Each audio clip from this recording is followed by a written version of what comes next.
Bom, ontem, como eu falei, teve um encontro lá no Conselho Deliberativo do Flamengo e tudo mais, e o BAP esteve lá para apresentar os números espetaculares do Flamengo em 2025 e, como se não bastasse, projetar um ano de 2026 ainda melhor.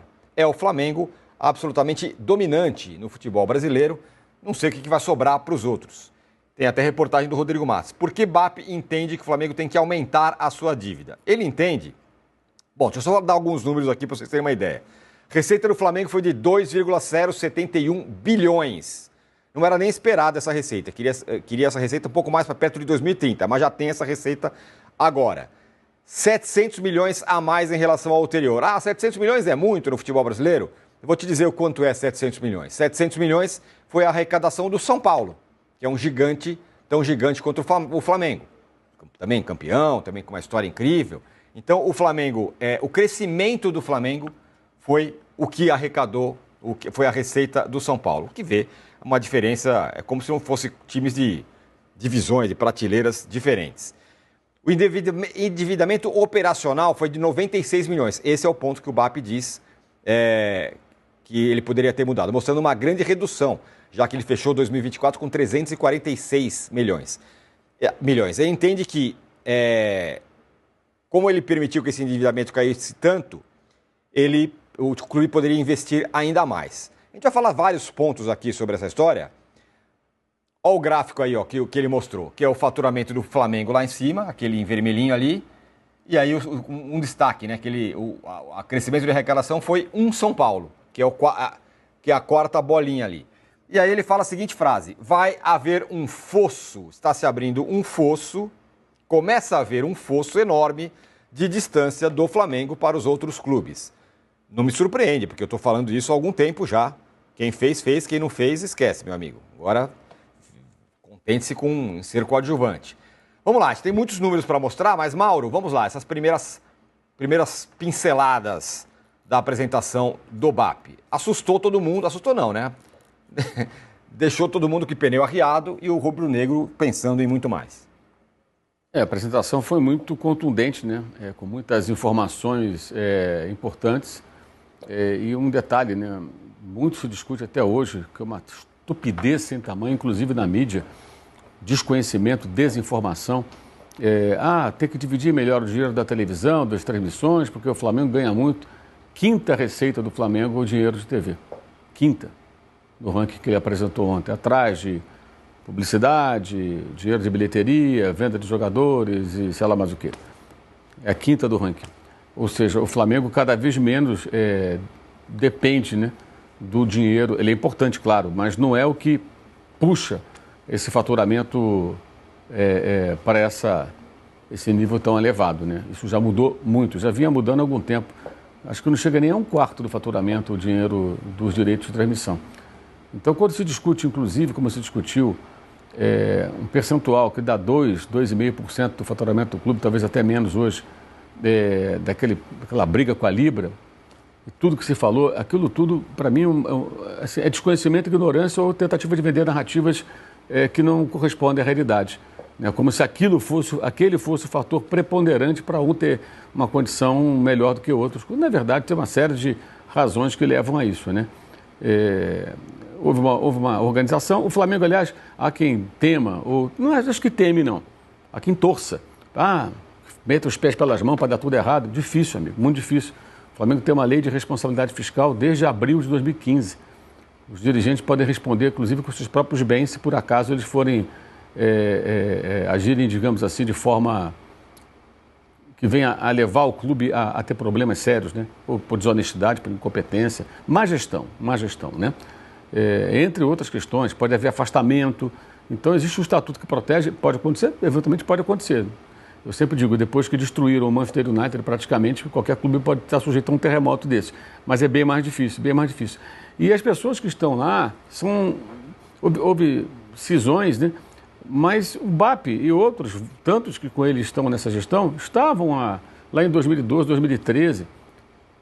Sabe, é o mesmo grupo, com algumas cisões, mas a ideia é a mesma. Então é muito difícil que isso mude. Pode ser que mude e tal. As pessoas têm o direito de torcer para que isso aconteça, porque ao invés de torcer e cobrar para que os outros se organizem, subam, né? Galguem parâmetros, como diria Lazzaroni, muita gente prefere torcer para que o que está em cima caia, para ficar todo mundo na vala comum. Porque o potencial de alguns clubes brasileiros é para chegar perto disso aí. Alguém tem dúvida de que o Corinthians poderia estar hoje aí brigando com o Flamengo para ser o clube de maior faturamento, pelo potencial que tem, maior torcida no maior mercado do Brasil? Mas a gestão é a antítese disso que vem sendo feito no clube carioca. Então, de fato, é uma distância que tende a aumentar. Pelo que a gente viu ontem, assim, os números são realmente impressionantes, porque não se imaginava atingir tão rapidamente, como você falou, aí, essa casa dos 2 bi. E com relação à dívida, o que acontece? O que ele defende, que o Flamengo pode contratar mais. Contratar é se endividar. Mas o Flamengo pode fazer dívida. Aliás, é uma coisa também sempre importante dizer. O problema nunca é fazer dívida. Você pode fazer uma dívida. Você pode, por exemplo, comprar um carro. Se você consegue pagar as prestações do carro, não é um problema. É uma dívida, mas você está pagando, você tem dinheiro para pagar. Você ganha um valor X por mês e aquela prestação cabe no seu orçamento. Problema nenhum. Um apartamento, pagar por uma viagem, tudo isso é dívida. Que a pessoa faz, o clube pode fazer a dívida para contratar um jogador, para melhorar o seu centro de treinamento, para fazer uma melhoria aqui ou acolá, né?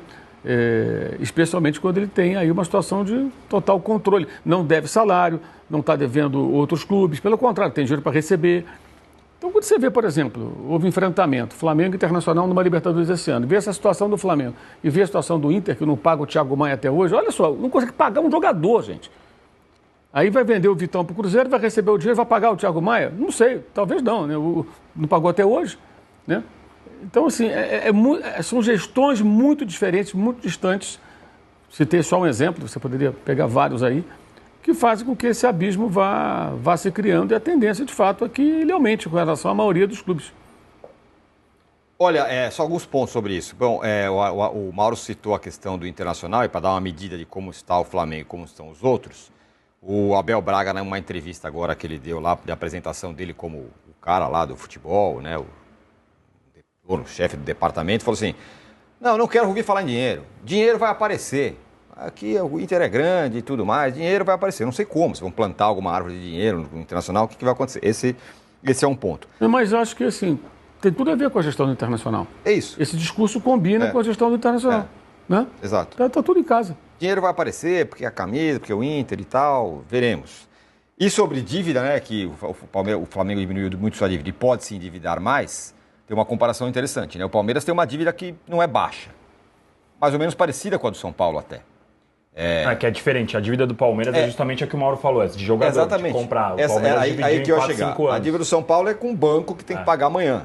A dívida do Palmeiras, o Palmeiras arrecada, o Palmeiras se vira. Só que o São Paulo paga de juros bancários, não isso, exatamente. O São Paulo paga de juros o que o Palmeiras investe no ano na base. Um negócio. Então, assim, o problema não é a dívida, é o perfil da dívida, né? É o que você tem, como você vai pagar e como você consegue arcar com essas questões. Então, você citou o Palmeiras como exemplo, o Palmeiras tem uma dívida estruturada em 4 anos de 800 milhões, só que são 4 anos e que você vai recebendo ano a ano e você, obviamente, em 2026, o Palmeiras não vai investir o que investiu em 2025. Então, é algo estruturado e de acordo com o que você vai receber, sem o que é o principal, o que mais ferra os clubes aqui no Brasil, é adiantar o dinheiro de 26, 27, 28 para pagar 25. Isso que é o problema, porque aí o clube chega no dito ano, 26, por exemplo, e não tem o dinheiro para pagar, e aí vai ter que adiantar de 27, e aí vira uma bola de neve. A gente viu isso acontecendo, acontece há muito tempo. O Internacional, citado pelo Mauro, adiantou dinheiro de televisão. Lá atrás, o Corinthians adiantou dinheiro quando renova com a Nike. E por aí vai. E esse é o tipo de coisa que prejudica a próxima gestão. Por quê, né? A gente tem isso muito no Brasil. Porque aqui os gestores entram pensando apenas nele, nos 3 anos, ou nos 6, ou nos 5, depende de cada clube, no tempo de gestão apenas, né? Então, essa é uma diferença grande entre o Flamengo, entre o próprio Palmeiras. O Palmeiras, dentro das suas limitações também, dentro do que fatura, o Palmeiras faturando 1,6 aí também é bem alto, perto das últimas perspectivas do Palmeiras, mas obviamente que é muito diferente, 500 milhões de diferença para o Flamengo, é uma diferença bem razoável. E aí ontem a gente tem muito tempo para falar sobre isso, a parte técnica da apresentação do BAP é muito bacana, tem a questão do jeito que ele fala e das coisas que ele fala que a gente pode discutir mais para frente, que eu acho que ele cometeu erros grosseiros e a gente pode falar depois. E na questão, eu penso diferente do Mauro, justamente por ser quinto item no faturamento do Flamengo, que o Flamengo poderia pensar numa forma da questão do produto, que a gente já discutiu por muito tempo, de distribuir melhor e não de pensar em ganhar cada vez mais na televisão. Ele tem outras milhões de formas para ganhar cada vez mais do que todos os outros concorrentes. Mas o Flamengo já fez isso, Danilo, você sabe disso. Da gestão do Landim para agora, quando o Landim assina com a Libra, o Flamengo passa a ganhar bem menos. A questão é outra. A questão é que não houve concordância com relação à distribuição de um determinado percentual. E simples assim, não houve uma assinatura concordando e aí surgiu todo esse imbróglio. Mas isso é uma gota dentro de isso eu concordo. De uma piscina. Não é por isso que o Flamengo tem mais. E o que eu quero dizer é que não é esse o fator preponderante. Como já foi dito e repetido, até hoje é repetido. Como se a televisão, ou não a televisão, os direitos de transmissão, que não é só a TV, né? Hoje em dia, o streaming também, fosse o fiel da balança. Não é mais. Só com a Betano o Flamengo ganha mais já. Exato, não é mais, exatamente. Então, assim, as pessoas têm que entender o que está acontecendo. A questão é o seguinte, cara, isso tudo custou, teve o remédio amargo. Ninguém quer tomar o remédio amargo. Aí é difícil, irmão. Aí é difícil. Sabe, eu já vi gente em outra rede social falando, não, em 2013 o Flamengo dava calote. Não, em 2013 estava devolvendo o Wagner Love, dispensando o Dorival, cortando na carne, pegando dinheiro da Adidas, que recebeu de luvas do contrato, indo lá pagar a dívida com o governo. É isso que estava sendo feito. Então, assim, custa, né? O Flamengo viveu na vida louca até a Patrícia Morim. Dali rompeu, acabou. Agora, tem duas coisas que são necessárias. É necessário que você tenha gente com essa boa intenção e gente qualificada também, né? Não adianta só o cara querer fazer. Tem que se cercar também de pessoas. O próprio Palmeiras, quando passou para a reestruturação, não foi o Paulo Nobre com a varinha de cordão do Mago Merlin e o dinheiro dele. Ele contratou pessoas. O Flamengo hoje tem pessoas em cargos importantes, executivos, para tocar o barco. Até ontem uma pessoa do clube falou uma coisa interessante. Falou que a equipe de 2013 era uma equipe de contenção, para conter gastos. E hoje eles trabalham mais no sentido de, digamos, criação, para gerar receitas e alavancar a receita do clube. Ou seja, perfis diferentes de profissionais. Agora aperta o cinto. Agora não. Agora eles têm que fazer essa máquina gerar mais dinheiro.